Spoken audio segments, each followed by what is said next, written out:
முள்ளு மேல சேலை விழுந்தாலும் சேலை மேல முள்ளு விழுந்தாலும் சேதாரம் சேலைக்குதானே.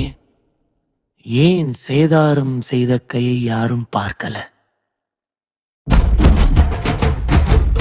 அவள் இரவு வந்ததாலா? அது தவறா? அவளுக்கு தீங்கு செய்த மனசு ஏன் தவறா சொல்லப்படல?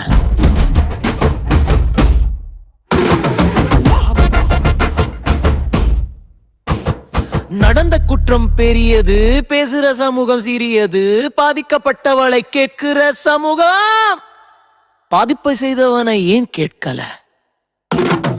உடம்பு காயம் அவளுக்கு, அவமானமும் எதுக்கு? குற்றம் அவளது நடத்தையில அல்லது அவனை உருவாக்கிய சமூகத்துல?